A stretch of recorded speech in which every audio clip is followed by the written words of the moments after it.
Vote వేసేందుకు ఏపీకి పెద్ద ఎత్తున బయలుదేరి వెళ్తున్నారు ఓటర్లు. 13న జరిగే పోలింగ్ కోసం హైదరాబాద్ నుంచి కుటుంబాలకు బయలుదేరి వెళ్తున్నాయి. హైదరాబాద్ పంతంగి టోల్ గేట్ దగ్గర భారీగా ట్రాఫిక్ జామ్ అయింది. పంతంగి నుంచి చౌటుప్పల్, హయత్ నగర్ వరకు వాహనాలు నిలిచిపోయాయి. నిన్న రాత్రి నుంచి తెలంగాణ ఏపీ సరిహద్దుల్లో వాహనాల రద్దీ భారీగా పెరిగింది.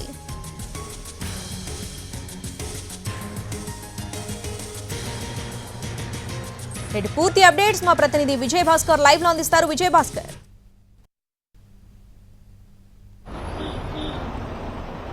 శ్రావణి 65 నెంబర్ జాతీయ రహదారి వెంట పూర్తిగా వాహనాల రద్దీ కొనసాగుతుంది. తెల్లవారుజాము నుంచి వాహనాల రద్దీ కొనసాగింది.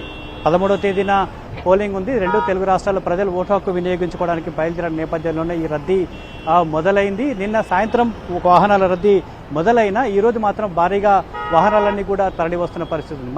మనం పంతంగి టోల్ ప్లాజా వద్ద ఉన్నాం. ఔటర్ రింగ్ రోడ్ దాటిన తర్వాత పంతంగి టోల్ ప్లాజాకి చేరుకోవడానికి దాదాపు 2 గంటల సమయం పడుతుంది. 2 గంటల సమయం పడుతుంది. అంటే ట్రాఫిక్ ఎంత రద్దీ ఉంది అనే అంశానికి సంబంధించి ఇది క్లియర్గా మనం అర్థం చేసుకోవాల్సిన విషయం. వాహనాలన్నీ కూడా రోడ్డు ఎక్కాయి. ఒకదాని తర్వాత ఒకటి వాహనాలు వెంట వస్తున్న నేపథ్యంలో ట్రాఫిక్ జామ్ కొనసాగుతుంది. పంతంగి టోల్ ప్లాజా వద్ద కూడా వాహనాలు దాదాపుగా 20 నుంచి 30 అర్ధగంట వరకు కూడా వెయిట్ చేయాల్సిన పరిస్థితి అయితే ఉంది. టోల్ ప్లాజా దాటుకోవడానికి 30 గంటలు పడుతుంటే టోల్ ప్లాజా దగ్గరికి రావడానికి 2 గంటల సమయం అయితే పడుతుంది. ఈ రద్దీ ఈరోజు పూర్తిగా ఉండే అవకాశం ఉన్నట్లు కూడా టోల్ ప్లాజా నిర్వాహకులు అంచనా వేస్తూ ఉన్నారు. ఒక టోల్ ప్లాజా వద్ద ఉమ్మడి నల్గొండ జిల్లా వ్యాప్తంగా ఉన్న 180 కిలోమీటర్ల జాతీయ రహదారి వెంట అయితే వాహనాల రద్దీ ప్రస్తుతం కొనసాగుతుంది. మధ్యాహ్నం వరకు కూడా ఈ రద్దీ అధికంగా ఉండే అవకాశం ఉన్నట్లుగా కూడా ట్రాఫిక్ పోలీసులు కావచ్చు, ఇటు టోల్ ప్లాజా నిర్వాహకులు అంచనా వేస్తూ ఉన్నారు. మొత్తంగా ట్రాఫిక్ రద్దీ ఏర్పడకుండా జాగ్రత్తలు తీసుకుంటున్న పరిస్థితి ఉంది. ఔటర్ రింగ్ రోడ్డుతో పాటుగా హైదరాబాద్ ప్రాంతాల నుంచి ఎక్కడి నుంచి అయితే వాహనాల రద్దీ మొదలవుతుందో అక్కడి నుంచి ఉన్న రద్దీని అంచనా వేస్తూ ఉన్నారు. ఈ నేపథ్యంలోనే పంతంగి టోల్ ప్లాజా వద్ద ఎలాంటి ట్రాఫిక్ జామ్ కాకుండా దాదాపుగా 9 టోల్ బూతులన్నీ కూడా విజయవాడ వైపు వదిలేసిన పరిస్థితి ఉంది. మిగతా అంతా కూడా హైదరాబాద్ వైపు వదిలేసిన పరిస్థితి. రద్దీని అంచనా వేస్తూ మరికొన్ని బూతులు కూడా హైదరాబాద్ నుండి విజయవాడ వెళ్లే వారికి అనుకూలంగా ఏర్పాటు చేసే అవకాశం ఉన్నట్టు కూడా టోల్ ప్లాజా నిర్వాహకులు చెప్తా ఉన్నారు. మరోవైపు ఎక్కడ కూడా ట్రాఫిక్ జామ్ కాకుండా ఇటు వాహనదారులు ఇబ్బందులు పడకుండా ఇటు రాచకొండ కమిషనరేట్ పోలీసులు కావచ్చు, నల్గొండ సూర్యాపేట జిల్లా పోలీసులు కూడా రహదారి వెంట ట్రాఫిక్ జామ్ అయ్యే ప్రాంతాల్లో ప్రత్యేకంగా ఏర్పాట్లు చేశారు.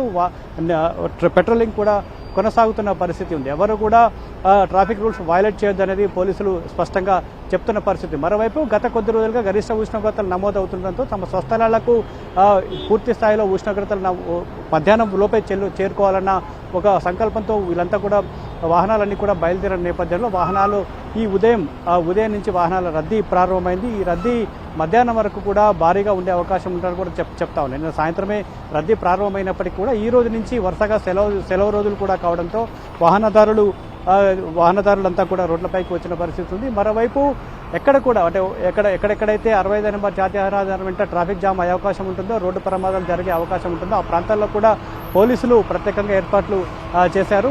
మరోవైపు టోల్ ప్లాజా నిర్వాహకులు కూడా ప్రత్యేకంగా ఏర్పాట్లు చేసిన పరిస్థితి ఉంది. మొత్తంగా ఓటు హక్కు వినియోగించుకోవడానికి వెళ్తున్న వాహనదారులతో 65 నెంబర్ జాతీయ రహదారి కిక్కిరిసింది. ఇటు పోలీసులు కావచ్చు, టోల్ ప్లాజా నిర్వాహకులు చెప్తున్న సూచనలు సలహాలు పాటిస్తూ వాహనదారులు క్షేమంగా ఇంటికి వెళ్లి ప్రజాస్వామ్యంలో విలువైన ఓటు హక్కు వినియోగించుకోవాలని విజ్ఞప్తి చేస్తున్న పరిస్థితి కనపడతా ఉంది. Shravani. Right Vijay Bhaskar, thanks for the updates.